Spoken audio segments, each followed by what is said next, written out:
再来看国防部让两党今仔推出新版的全民国防手册，这届的手册特别强调任何讲到国家战败，有政府宣布投降，这拢是假信息咯。另外，经济部嘛表示讲，全台湾有规划超过5600个配售站，提供油、米、盐、加速跟牛奶粉5大民生物资。未来应该来比较翠暗是名者，和超商卖场嘛来正做是配售站。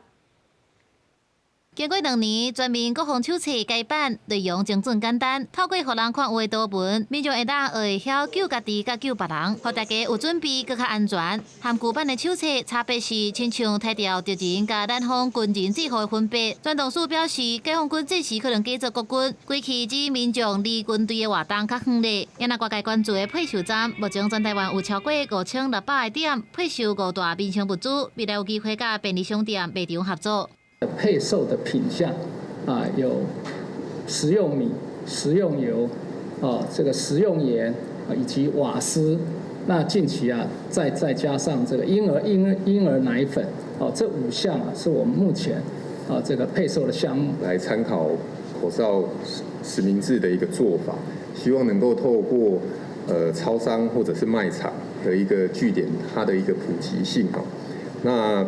在电力跟通讯正常运作的情况下，协助政府的一个配售的作业。手册强调，任何有关国家战败、政府宣布投降，拢是假消息。民众会当听警广、喊声、教育广播，得到正确的资讯。也若新版的手册专本敢若印5000份，虽然有网站会当下载离线的版本，不过要互社会大众拢有，这是真大的挑战。配合921的国家防灾日，那我们也会配合几场次的防灾日的演习。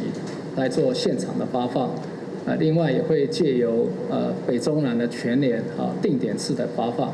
政府强化社会防卫的应变能力，面对中国军事行为扩大，国防部昨日发布侦测到中国军机24架次，其中超过海峡中线进入北部、西南部、甲东部空域15架次，中国艦11架，公务船6架侵扰台湾，中国艦甲海警船加起来有17架，是有过突破最近的纪录。形成的程序去。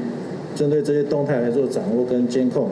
中国布阵要甲台湾围起来，台湾4面拢有中国无人机的侵扰，情形是真罕见。国防部强调，运用联合情报监侦的手段，掌握解放军的动态，防止雄雄发生状况。都市新闻采访报道。